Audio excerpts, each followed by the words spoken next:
What's up, my peeps? I have a question for you. If I were to say there's legalized slavery in the United States right now, would you believe me? What if I gave you a couple of examples later in the podcast? We're going to approach this question as we do so. Is God a moral monster? Also, a quick rant on the coronavirus and stuff going on there. And I'm going to discuss a couple of new things we're going to start launching as it relates to this podcast because I want to get more people involved in the conversation. So stick with us. We're going to start right now. Hey guys, and welcome to another exciting episode of Your Life, God's Word.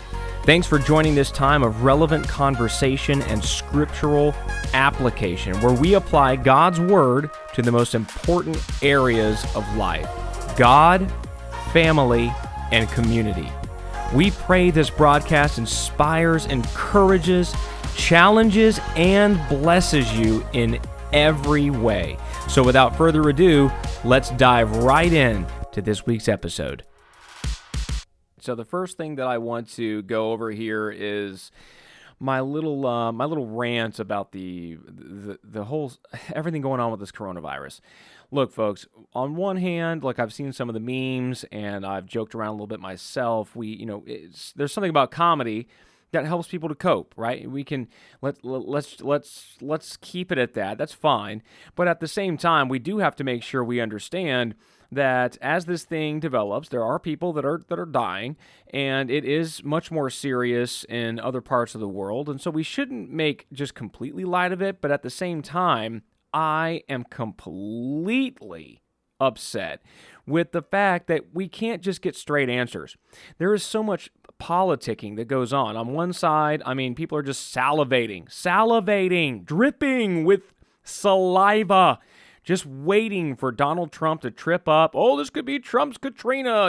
They're just praying and hoping and desperately desiring that Trump just be destroyed, and it doesn't matter what it is. It does not matter. And frankly, if it were President Hillary Clinton right now, and this was the case, I'd be saying the same thing, because at the same time, right, we need to understand we shouldn't want a president to fail so badly that we're like cheering on a virus that's killing people. Okay?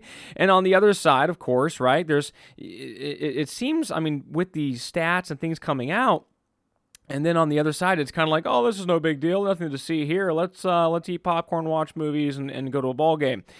I mean, I don't know that it's quite that. I mean, from what I understand, and I went to the CDC website, specifically to try and get some of this stuff. Not go to a news website because you can't trust most of them, right? You can't. They're in the tank for somebody, and most of the time you just can't. You really can't get the information that you need. So I went to the CDC website, and as of this was updated kind of the March 12th, March 13th time frame. Didn't do a whole lot over the weekend or anything. So in a couple of days, I'm sure this is updated from just this broadcast. But the facts on the website, here are the 5 facts that the CDC has put out. Diseases can make anyone sick, regardless of race or ethnicity, right? So I guess the first thing is they don't want people to look at someone that may be European or Italian, or, maybe they look Oriental, and so you think they're from China, and so, you get fearful just because of something like that. I guess that's the whole point of that fact. Anyway, fact number 2. For most people, the immediate risk of becoming seriously ill from the virus is thought to be low. So for the vast majority of people, the risk is low. Older adults and people of any age with underlying health conditions such as diabetes, lung disease, heart disease have a greater risk. Okay. Fact 3, someone who has completed quarantine is not posing a risk to other people. So if they've done quarantine and they've been cleared, they're clear. Fact 4, the simple things you can do to keep yourself and others healthy. Wash your hands. Don't touch your eyes. Stay home when you're sick. cover your cough or sneeze with a tissue and then throw it in the trash. Fact 5. Here are the symptoms that you need to know about just in case. Fever, cough, shortness of breath. Okay. So this is straight from the CDC. If it was mass hysteria time, I mean, I don't know. I think there'd be a little bit more out there. So I think sort of if it was a really bad strain of the flu that was going around right now, one of those years, they happen every so often, right? Where the flu shot's not that effective. These are kind of the same things we would do. Now, that's not saying that what is it, COVID-19 is the official, but coronavirus, it's not saying that, it's just like the flu. Nobody says it's just like the flu. Well, I guess some people say that, but the basic thought process of how to handle it, what to do, is it's a bad outbreak of influenza. Maybe flu shot's not working. It's a different strain this year that's a little more aggressive. What would you do? Would you go to Walmart and forget about everybody else that might be living in your community and buy up all the toilet paper, all of the water, all of the diapers, and just, you don't care about anybody else? We're just going to we're going to survive this thing. Is that what you would do? Good Lord. Get a grip on yourself. What is wrong with people? Calm down and be wise. The other thing, so the travel advisory as of now in the United States, I mean, they're not telling people don't travel. They're not telling people don't get on a plane. It's just, hey, there's higher risk. It's flu-like type of thing, right? So you need to be careful, right? Things to consider. Where are you going and what's it like there? Where are you coming from? Are you just spreading an outbreak? Are you older or traveling with someone that's older? They keep going back to this because those are the people that are most at risk. It says, if you decide to travel, be sure to practice precautions to prevent getting and spreading COVID-19. So if you decide to travel, again, it's obviously not bad enough that they're locking down travel. Just don't do it. Again, out of a state of precaution, out of even an abundance of caution, fine. But let's just say, out of an abundance of caution, we're going to do this. Lots of companies have done this. They've shut down events. Disney's taken a hit.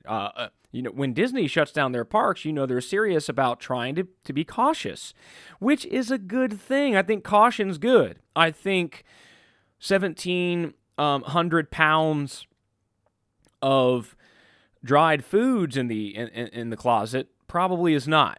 Okay. Here's another little tidbit here. The severity of this thing, it's not fully known, right? And the cases have ranged from mild, right, and up to death. It is a global pandemic. Okay, you can look that up on your own, how they define that, but it has been upgraded. It is a pandemic. Okay, here's the situation in the United States. Okay, which is where I live and probably most of the people that are listening to this. Okay, as of this time, right? Total cases 1,629. Total deaths 41. Now, it doesn't matter even if it was one. That's tragic. Okay, life is precious, right? So but that's about a 2.5% death rate. Okay, so again, what are these, these deaths? Where is it happening? It's happening in people that are older and or already have some kind of chronic medical condition. They list heart disease, diabetes, lung disease. So, to get ready for it, again, they avoid big crowds, touching your face, wash your hands. Try not to be in places where you're just going to be spreading, there's germs everywhere, right? I mean, taking your kids to Chuck E. Cheese. Okay, well, maybe we wait on that, but maybe not, because there hasn't been a single case that I don't think of one of the sources that I've looked at, this isn't the CDC specifically, it's a worldometer. And again, I don't know what their background is or what they try to prove. You just never know. But according to them, they're showing that under the age of 9, there have been no cases reported of people under the age of 9. So it's unlike the flu in that, usually with the flu, it's older people and the very young. But we don't want to minimize it. But my point is twofold. Well, first of all, let's be careful, let's be calm, let's be cautious, but let's not go crazy. So first point, why are people going crazy? Quit going crazy. Everything that comes up, it's doom, it's the zombie apocalypse. It's, this is ridiculous that people can't step back and calm down. And how about being a little bit of a citizen of your community? Think about the person coming behind you that maybe they're not going crazy. They just want some bottled water. Their kid actually needs diapers. Yours does not need 370 of them. So the other thing is, it's just tragic that we've become so polarized and so political that you just can't trust anything that anybody says. And some of the absolute buffoonery that's happened, people some of these jokers trying to throw in funding for things like abortions. We're going to pass a bill about coronavirus spending and funding, and we're going to try and throw in funding for that. Give me a break, people. Really? But that's what we've become. That's what we've become. That's what we, the people, have allowed it to become. I think we should throw most of these jokers out in their ears and get back to the original what the Founding Fathers believed, but I am certainly not in the majority in my thinking on that. Maybe we'll talk about that at a different time. So that's my little rant on the coronavirus. Couple of things, to finalize that. Listen, let's be safe. Let's love one another as a church body, as the hands and feet of Jesus Christ in the earth. Fear is not the thing that should lead us and guide us. Love is the thing that should lead us and guide us. And here I am saying this, knowing that the problems that I just mentioned, the whole rant here, if we walked in love, neither of these would be a problem. And I feel like communities and churches and families, people acting in love, your neighbor needs some water, somebody needs some toilet paper because they couldn't get some at the store. Why don't you share? Why don't we love? Why don't we be community? Why don't we be the light, the hands and feet of Jesus? Yeah. So, couple of things that I wanted to chat about here is there's some things that I've had on my heart to do in this podcast, and this is episode 11, so we're not that far in. But one of them is the opportunity to really have people ask questions, get to questions, get to dialogue. So some things that I want to start doing now and in the future. One, you can go to podcast@breadbreakers.com. Podcast@breadbreakers.com, and you will be able to send in your comments, your questions, totally disagree with something I'm saying, or have a question that you don't want, your pastor to know you asked. So make up a name, shoot an email, and I'll deal with the question on a future podcast. And I understand that. I used to go to a church that there are certain things you just didn't ask, you didn't question that. And I would say a lot of churches are that way, not open to being challenged or questioned, or not even challenged, just question. Hey, you said this on Sunday, or so-and-so's preaching that on Sunday. What? But I saw this in the Word. Maybe I'm wrong, but what? Man, why can't we just sit down and just have a conversation? Open the Word, grab some coffee, and discuss things. But that's just a lot of times how we are. We'd rather go out and rant on Facebook about it, or do a podcast about it. But nevertheless, I digress. So getting people involved, right? Hit us up on Twitter, Facebook. Go ahead. I don't check all of these all the time, and so something might slip through the cracks. But if you personal message us on something like Facebook or I guess Twitter, we might be able to see that more easily than if we're just kind of tagged in a post or something or mentioned. But definitely podcast@breadbreakers.com is a very, very, very secure way. And don't worry, we're not gonna give your email out or your name or anything like that. Well, maybe your first name. Hey, Joe had a question on this. But other than that, I mean, it's just getting people in the conversation. Now, speaking of getting people in the conversation, I'd like to start doing some interviews. Bring people in that maybe have a different viewpoint, or you'd like to hear, a testimony or something like that. I'd love to hear who you would like to have on the show. Is there someone? I mean, again, right now, we're episode 11. We don't have 45 million followers, and so if you said, yeah, I'd like Donald Trump on the show, I'm happy to email their press secretary and see if he'd be willing to come on, but my guess is it's going to be he's a little too busy. But if there is someone, podcast@breadbreakers.com, give us a shout, give us a recommendation, and I'd love to at least reach out and ask. Can't hurt to ask, right? I mean, wouldn't it be cool if somebody like the President of the United States would come on? Wow, can't hurt to ask. The other thing, the last one is book reviews. I do a lot of reading. I do a lot of listening to books on things like Audible and stuff like that. And so a book review is something that I think is cool, and it gives you a synopsis, maybe little insights into what's into the book. And so that's one thing that we are going to start doing as well. It really leads into this episode specifically, because we as a church, we're going through the Bible. We do this pretty much every year. We encourage people to get the Bible app and read together. So you can kind of be going along the Bible together, and at the end of each day, there's an opportunity for like comments and questions and things, and everybody can kind of see when somebody posts a comment or a question. And recently, we're going through Leviticus, and somebody asked the question about slavery, and what is this stuff about slavery in the Bible, and is God affirming slavery? Is he saying like slavery is good? They have these laws in here, and why didn't he just say nope, don't have slaves? That's just a terrible thing, and move on?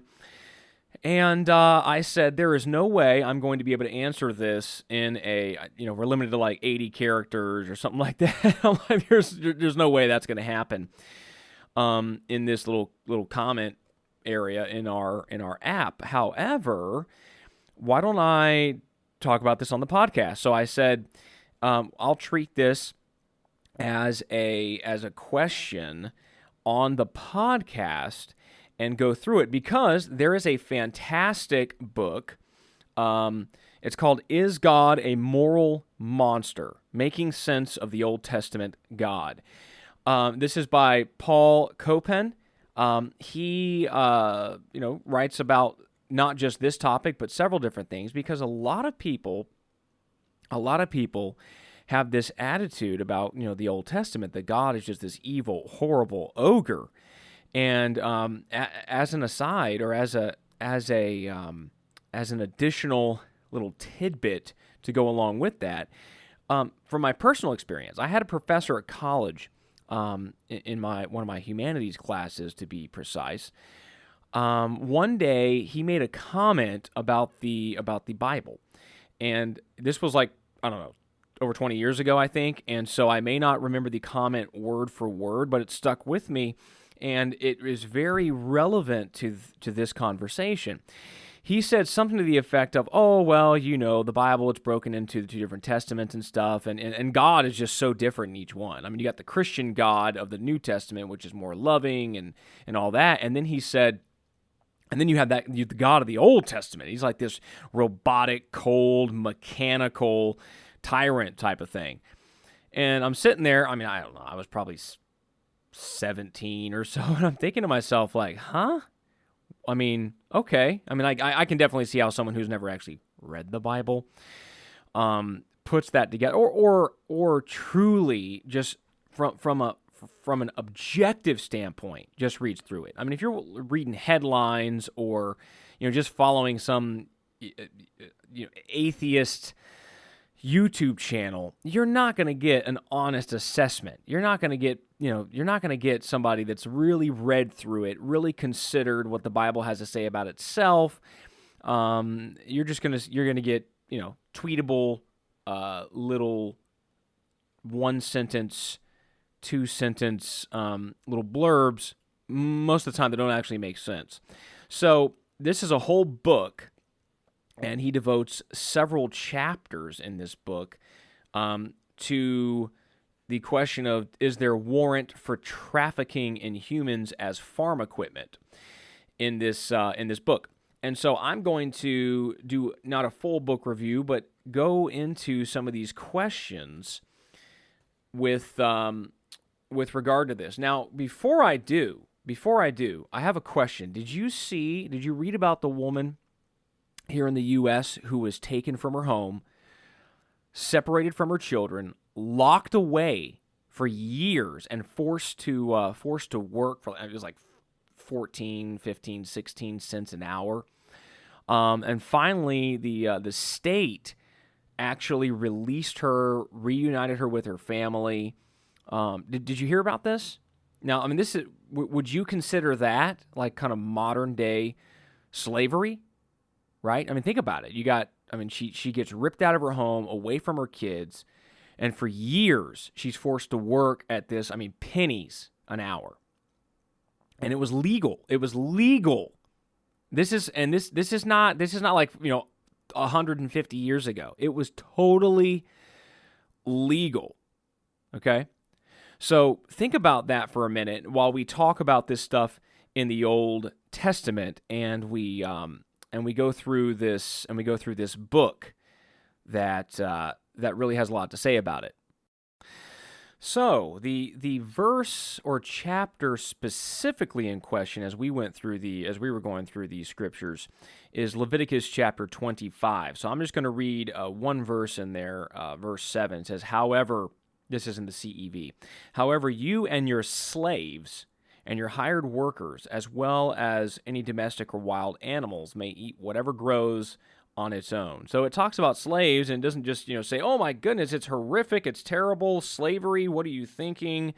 And then it goes into that specific chapter, the year celebration and all that. But here's a couple of things we need to understand. First and foremost, now in the United States especially, when we see the word slavery, slave, I do. I know most people by their comments and different things, most people absolutely think of the slavery in the South in the United States, like in the 1800s and stuff, where people went and kidnapped black people and forced them into slavery.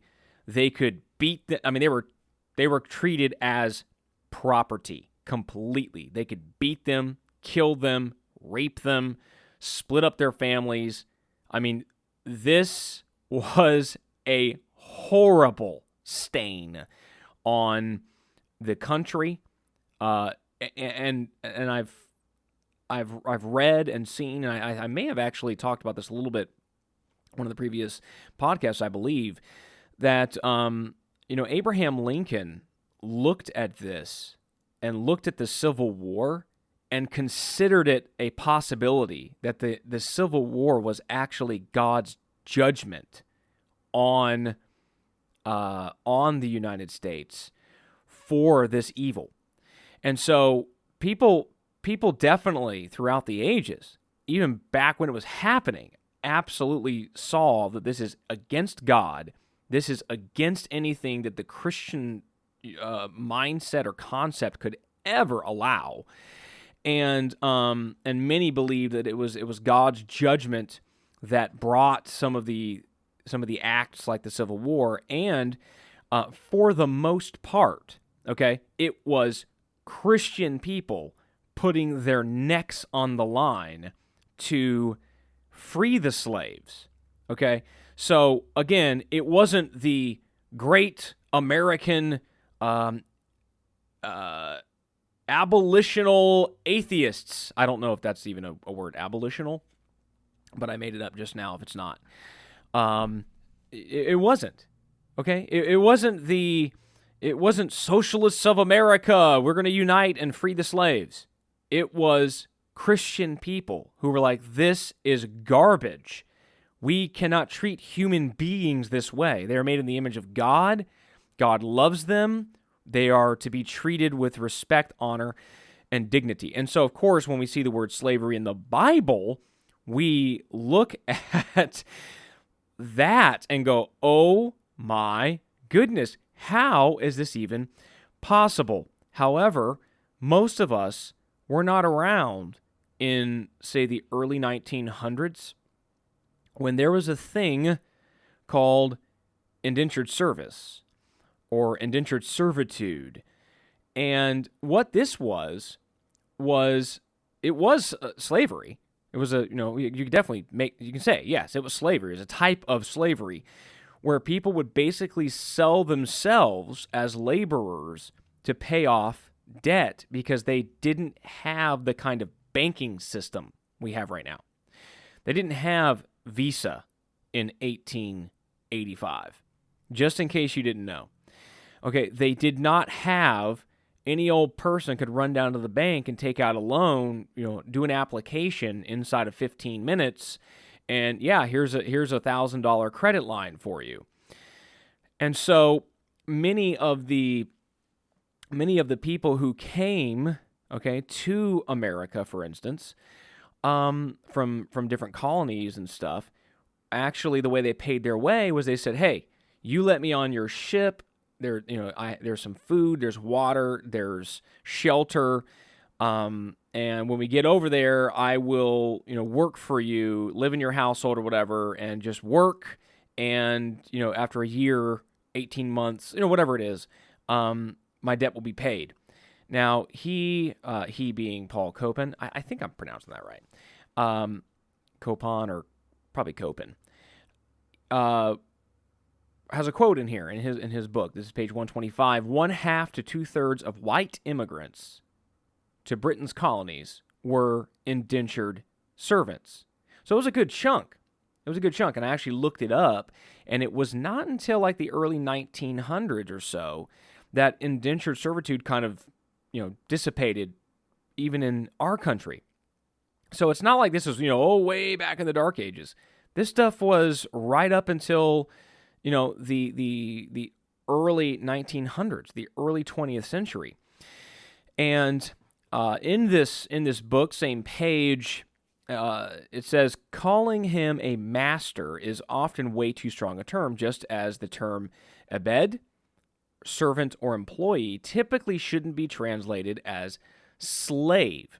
So again, to think of slave, certainly not Southern, black slavery in the United States, but even that word might be, it might be a little too harsh to actually say slave, whereas, a servant, an employee, certainly an indentured servant, something like that, makes more sense when we're reading through the scriptures.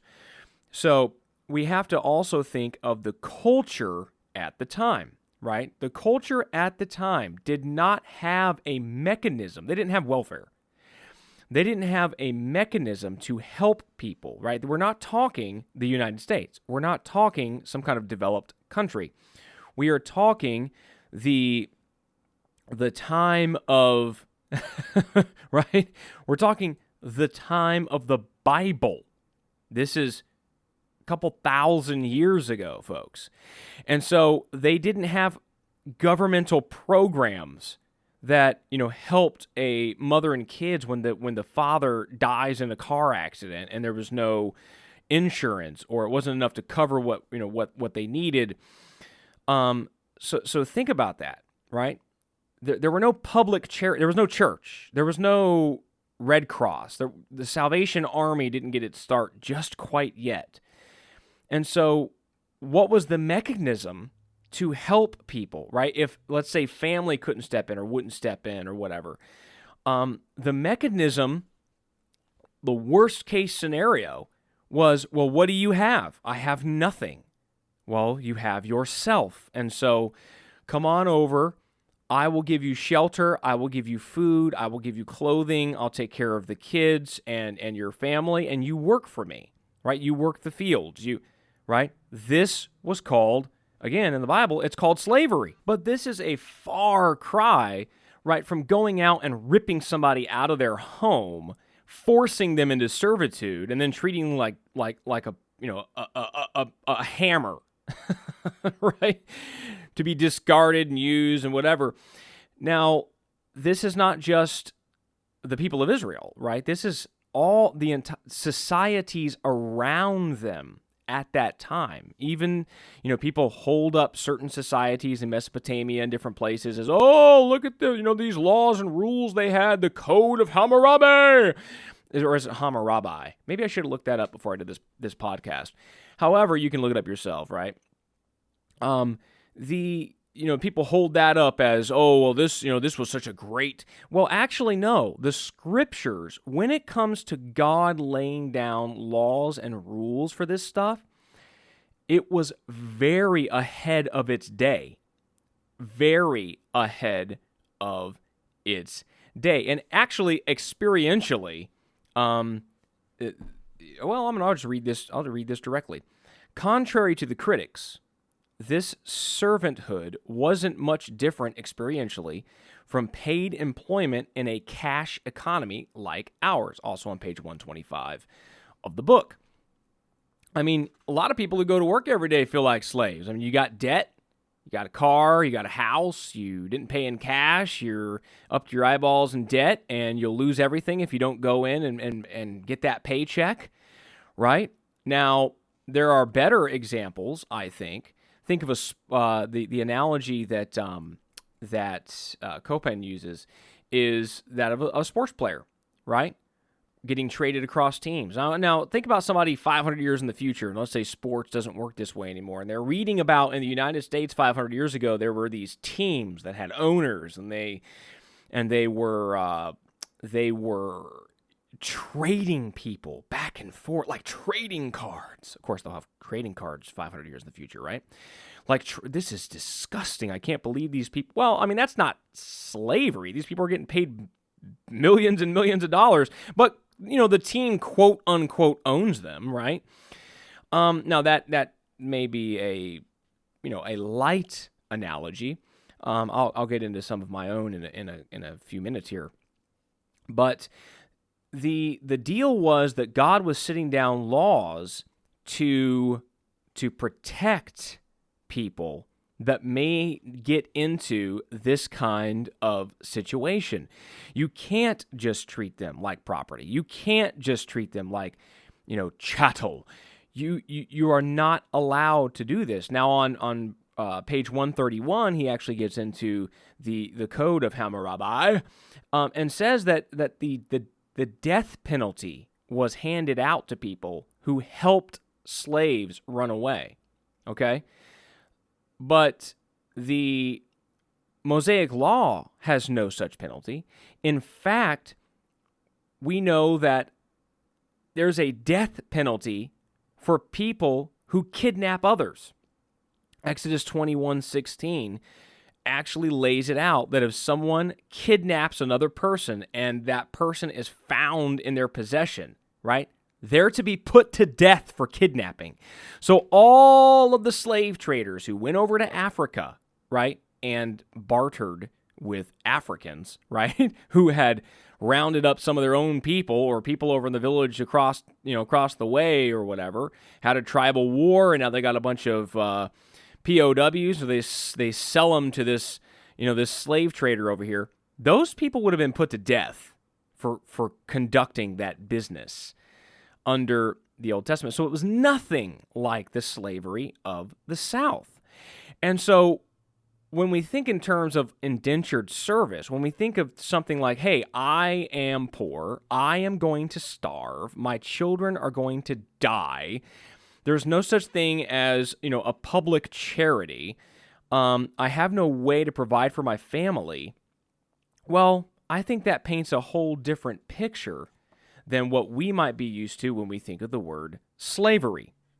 So check this out from Exodus 21:5. This is the NLT. But the slave may declare, I love my master, my wife, and my children. I don't want to go free. If he does this, his master must present him before God, then his master must take him to the door or doorpost and publicly pierce his ear with an awl. After that, the slave will serve his master for life. Now think about it. If we're talking that kind of slavery, right, versus the slavery of the South, under what conditions can you ever see somebody saying, no, I love my master. No, my master's good to me. No, my wife, my kids, I have a good life here. I'm going to stay here forever. What? You would never do that. But this is the deal, right? The deal is it's not that kind of slavery. And actually, I looked it up in the NIV. That same verse says servant rather than slave. So again, it's that word translation there and the word choice on how we translate that. You can go get the book yourself, but there's a lot more in this regarding slavery. And, the interesting thing is, again, in the laws, right, we have the anti-kidnapping and all that, but we also have the laws that talk about the fact that a servant was to go free if the master struck them and they lost a tooth, then they are to go free. I mean, right here, Exodus 21:27, and if he knocks out the tooth of a manservant or maidservant, he must let the servant go free to compensate for the tooth. So again, does this sound like this is a slave? I can just, hang him up. I'm drunk and angry, and I can just hang him up and for fun just beat the tar out of him? No. Again, that's what a lot of times we consider, and it's certainly what people who are anti-Bible, their position is antithetical to Christianity, to the scriptures. That is certainly what they are going to portray. Now, sometimes people just are ignorant and they don't realize, they've not studied this, they don't know that they're repeating that, and that's not the case. And sometimes they're just malicious, vile, and liars, and they know that's not the case, but that's the case they want to make. So, if you buy a servant, okay, Exodus 21:2, we just read verse 5 about the servant declaring, they love their master. If you buy a servant, he is to serve you for 6 years, but in the 7th year, he shall go free without paying anything. Again, there's an upward limit of how long someone is supposed to be. They served you, right? They served you, but in the 7th year, they're supposed to go free. I mean, does that sound like the kind of quote-unquote slavery that goes through your mind when you're reading that word? No, it is nothing like that. According to Copen's book, on page 130, he actually does a comparison between the Code of Hammurabi, and I really hope it's not Hammurabi, because every time I say that, I'm mispronouncing it, and Hammurabi would just be so disappointed. But anyway, there were actually the ability with slaves to punish them by cutting off ears and different things. There were serious punishments for slaves that are nowhere in the Bible. So that was like people hold that up. A lot of times people will make that out to be better than the laws and rules in the Bible. So what is the point? The point is that God recognized the system of the day and didn't say, hey guys, capitalism's the way. I'm going to drop the United States of America on you right now. Well, no, he didn't do that. God, as he often does, there's a lot of problems with our country right now. God works within the system of the day. He's given the earth to humanity. And so for the most part, he allows us to determine the course of things, right? He doesn't come in and say, no, the government that I want to have is this. No, God has given, actually Psalm 115:16 says, even the heavens are the Lord's, but the earth hath he given to the children of men, right? We are the stewards of the earth. And so God often works through the systems of the day, okay? Now, in order for people to wrap their brain around this, or me, right? I mean, I like to think through things and see things from both sides. I've looked at the side that says, nope, it was evil slavery, and the God of the Old Testament is just an evil, mechanical, maniacal, vicious villain. And what do they have to say? Mostly just that, and quoting things out of context. I've not seen a thoughtful kind of rendition, really going through verse by verse and explain. No, usually it's just cherry picking verse. And if you know of one, please podcast at breadbreakers.com. I'd love to read a book that's coming from the other side and actually has something good to say about it. They've done some research. They're showing it. They're trying to look at it in the light of the times and the light of the laws and rules and this kind of thing, and still coming to the same conclusion. So please recommend that for me. However, what I like to do is think about things that are currently going on and how that might look in, say, 150 years or 200 years, somebody reading a news article or something. So remember a second ago I talked about the woman who was separated from her kid, locked away, forced to work, all that stuff? Well, guess what? If I just said, yeah, this lady was in prison and escaped, or she was on the run from the law and escaped, and they found her in her home, her kids were there. Well, now all of a sudden we don't, that happens. But think about the context, right? Our society, you can rip a mother from her kids. And I did look it up, right? According to Newsweek, the national average for inmates receiving the least compensation, right, for their maintenance work in prisons is 14 cents an hour. I mean, that's just ghastly. 14 cents an hour. My goodness. But in the context of, but this person's a prisoner, well, at that point now, that's understandable. But listen to all that other stuff is true. And we just go, but our society, exactly. Back then, that's how the societies worked. We're okay with this because that's how our society is set up. Okay? But what if 200 years from now, they abolish all prisons and abolish all laws and say, no, we just love everybody. We're going to let everybody get away with anything. Looking back 300 years where the United States allowed people to be ripped from their home and thrown into prison and working for 14 cents an hour, we would think that was absolutely barbaric. We absolutely would. Now think about that, right? So we actually do have a form of slavery in the United States today. They're called prisoners. They're called inmates. There's another one, too, though, actually, that's more of a volunteer basis. I looked this up, too. According to findlaw.com, being AWOL for less than 3 days can result in a maximum penalty of confinement for 1 month and forfeiture of 2/3 pay for the month. After 30 days or more, service members face dishonorable discharge, forfeiture of all pay and allowances, and a 1-year confinement. You can be thrown in jail for going absent without leave for 30 days if you're in the military.